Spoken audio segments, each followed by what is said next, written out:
Appalachian sunrise meets my skin. Even with my eyes still closed, I can feel it coming in. Golden, golden, I'll follow only golden. Hi you guys, welcome back to another episode of Life with Z. Today we're going to be talking about some vegetarian friendly recipes that are easy for you to make at home. Oftentimes I get asked if it's difficult being a vegetarian when my husband is a carnivore. So today we're going to talk about some recipes that I've kind of learned over the years, easy modifications you can make to everyday recipes to make them vegetarian friendly, but also satisfying for your carnivore loved ones. I know a lot of people have a vegetarian spouse, a vegetarian family member. Maybe you have a family member who is just starting out becoming vegetarian and you're not really sure what to make for them. I get this question all the time. How can you cook and prepare food for your carnivore husband when you're a vegetarian too? And really, it just takes a little bit of extra planning and preparation. But honestly, any restaurant, any recipe you can modify. There's always something that a vegetarian can have. It might be a little bit lower on the protein side, but honestly, at the end of the day, if you're a vegetarian, you're typically planning your protein throughout the day, so making sure that you're going to get enough from another meal. So that's really what I want to focus on today. Some of them are more interesting recipes, others are more basic, but we'll talk about all of them. And if you guys really like this, we can kind of make it a series and I can come up with other ideas and share other things that we do. I've been vegetarian for 12 years now, so I have quite a bit of experience coming up with different recipes. And my husband has always been a carnivore, so we've always had this kind of challenge where we need to make recipes that satisfy and sound good too. So that's what we're going to be talking about today. Some of the recipes that we'll be going over, I have a vegetable pad thai recipe that I found on Pinterest that is absolutely delicious, and you can modify it, add chicken or beef, but inherently it is a vegetarian recipe, so that's a great start. We'll also do hamburgers, which I know when you hear hamburgers and cooking out, you automatically think that isn't vegetarian friendly, but veggie burgers, of course. So we'll do hamburgers and veggie burgers. And then I often find Italian and Mexican food can be the easiest to modify for vegetarians. So we'll be doing tacos and then pizzas as well. So we have 4 recipes that we'll be featuring in today's video. And again, like I mentioned, if this is something that you really enjoy, we can always make it a series and talk about more recipes on future videos. I'm super passionate about this type of thing and really not letting your diet dictate your life. I want to be flexible. I want to be able to easily enjoy meals with my loved ones, but make sure that they fit my diet as well as my loved one's diet. I go kind of above and beyond and make a lot of customizations just because I can. It's just the two of us. It's easy to do that, but you can also simplify it. And a lot of times it's just cooking a dish that already has meat and cooking the meat separately. That's all you have to do. If I'm making a soup or a chili or something like that, or even an Italian dish like a pasta, just cook the meat separately and serve them separately. Carnivores can add the meat, vegetarians can leave it out. So that's a little bit of my advice. I'm excited to get into these recipes, so let's get started.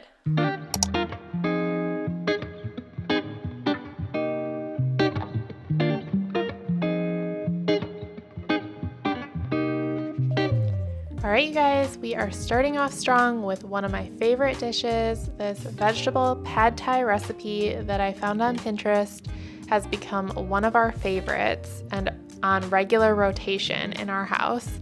There's so many veggies in this dish and I love it. It's really filling with the noodles, and like I mentioned before, you could easily add your protein of choice with chicken or turkey or beef. But to start this recipe, we are going to chop up all these vegetables. So after chopping up the green onion, I'll also dice this red pepper. I also chopped the broccoli earlier as well. And I typically just buy the already shredded carrot just to add a little bit more to the recipe. This one doesn't actually call for shredded carrot, but take my advice and go ahead and add it in, and you'll be thankful that you did. So we'll chop up this cilantro as well. And then once we get all of our veggies prepared, then we'll head over to the stove, get some water boiling, and we'll add our pad thai noodles.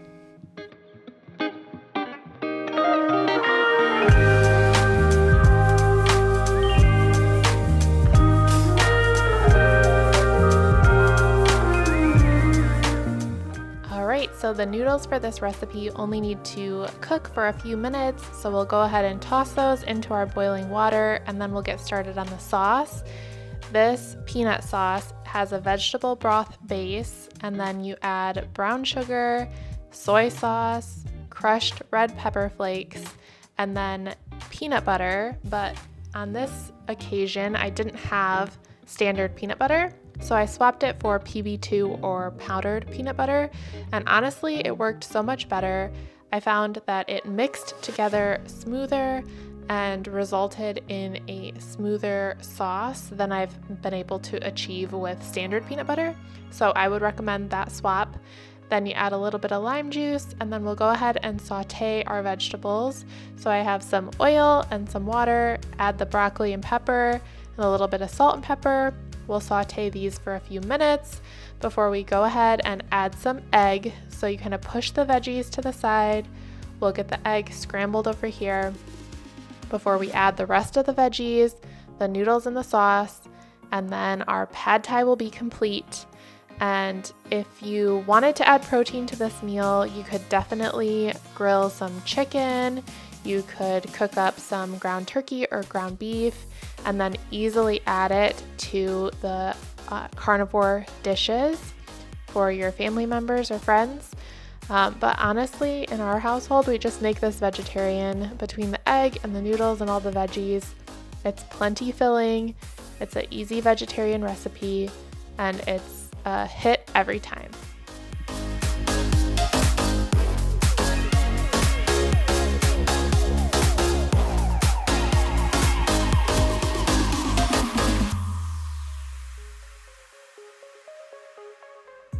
Finish this recipe, some of my favorite garnishes. I like to add fresh bean sprouts, some crushed peanut, and cilantro.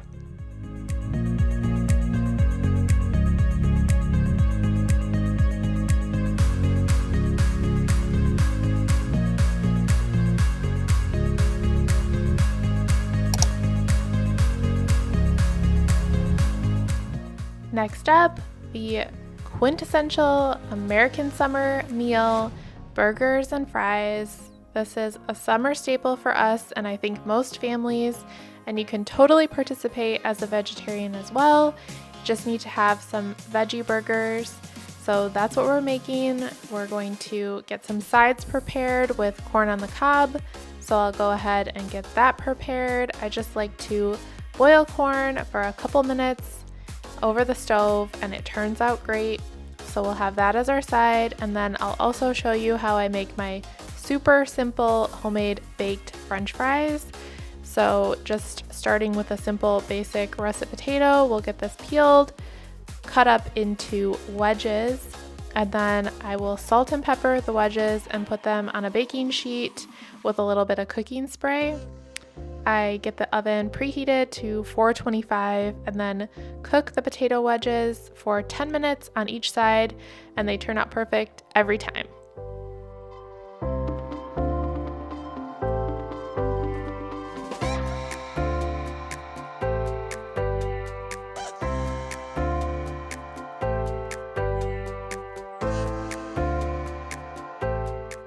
While the potato wedges are cooking, we'll get our burgers going.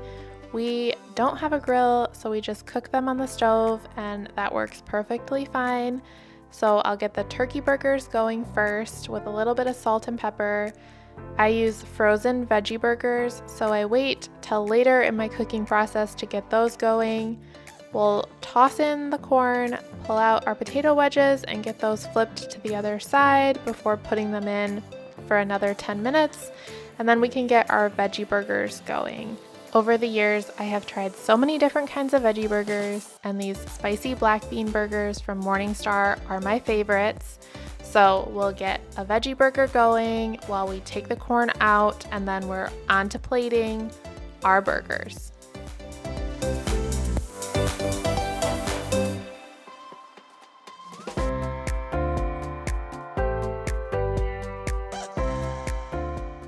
This is one of those meals that is so simple and easy to make vegetarian friendly. Again, it just takes a little bit of planning to make sure you have veggie burgers on hand, but it's a crowd pleaser every time.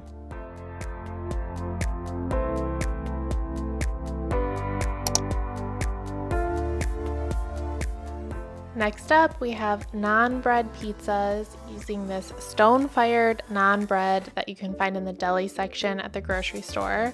I also love this Mids pizza sauce. It's my favorite, and I would highly recommend it if you haven't tried it before. And this is another one of those super simple recipes to make vegetarian.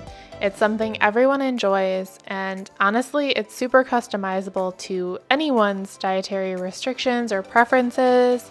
So I like to make my pizza with shredded mozzarella. I can make my husband's with mozzarella pearls, and then I can put all the veggies on my pizza that I enjoy, and I can add pepperoni, I could add sausage, or anything that he likes on his pizza as well. Just like any of these recipes, it just takes a little bit of planning to make sure you have the ingredients for each, but the base layers are the same and super simple. Everyone loves this, and I would highly recommend this as an easy starting point for your vegetarian and carnivore friendly recipes.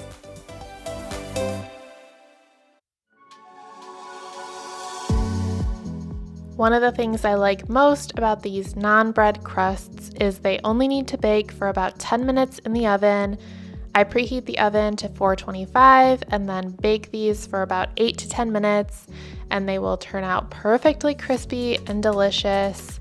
I also love that these naan breads are individually sized, so they're perfect for kind of that personal pan pizza. We typically do 2 of these pizzas per person, but you can also have more or less depending on your family's needs.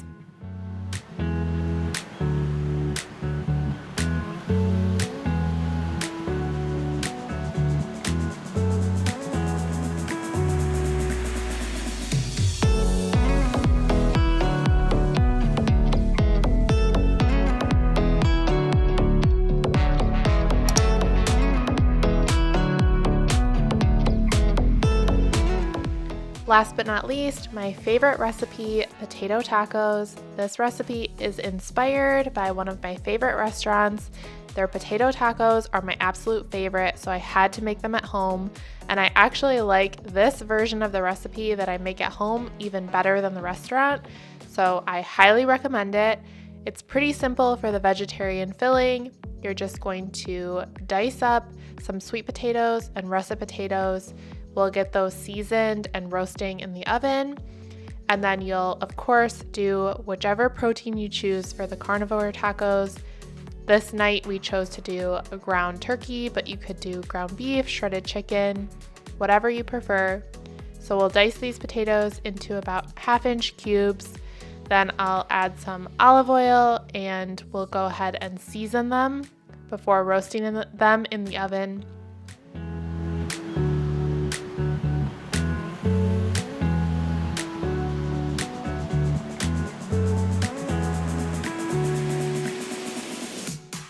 I'll add olive oil and give them a good stir. And then I'll go ahead and add some salt, pepper, smoked paprika. I'll do some garlic powder, some onion powder, and then some chili powder as well. And then we'll give them a good stir and get them spread out on a baking sheet and roasting in the oven, again at 425 for about 25 minutes.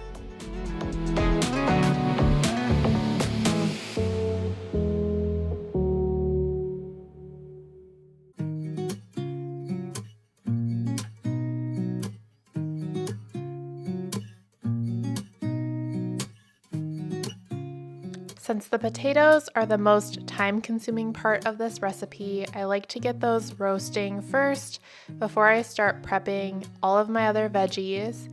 So I'll dice up some green pepper to put on some of the tacos. I typically like to put these on the ground turkey tacos. And then I'll also dice up some onion that I like to add to the potato tacos. So we'll get these chopped up and ready to go. Like I mentioned before, tacos are a really easy recipe that you can customize based on your preferences or your diet. There's tons of different proteins you can add from a variety of meats, whether it's ground beef, ground turkey, shredded chicken. For vegetarian tacos, you could do a potato recipe like we're doing tonight. You could also do rice and beans. You could do roasted Brussels sprouts. There's lots of different vegetarian taco options you could do as well. But this is my favorite, so let's keep going with this one. After dicing the onion, we'll chop up cilantro for the potato tacos as well. And then I really like to use cotija cheese. The store was all out, so we're using a queso fresco. Regardless, a grated fresh Mexican cheese is the perfect topping to these potato tacos. So we'll get this cheese ready to go before we go ahead and take the potatoes out of the oven. They look absolutely fantastic. And then I use a corn tortilla, and I like to warm them up on the stove as well. So you can see here we already have our ground turkey seasoned, ready to go. Potato filling ready to go as well. So we'll heat up these tortillas, get all the filling in our tacos, and then we are ready to enjoy.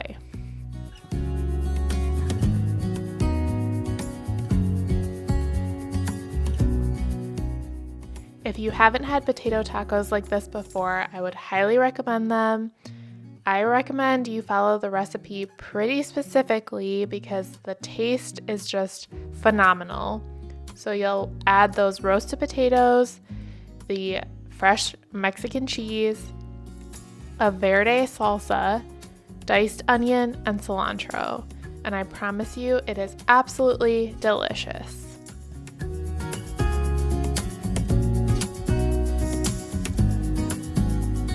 Alright, you guys, that's all for today. Thank you so much for spending the time with me. I hope you got inspired by some of these recipes that are tried and true in our household. I love making videos like this for you. So if you enjoyed it, please be sure to hit the like button and subscribe, and check back in next week for more new videos. Thanks. Bye. Appalachian sunrise meets my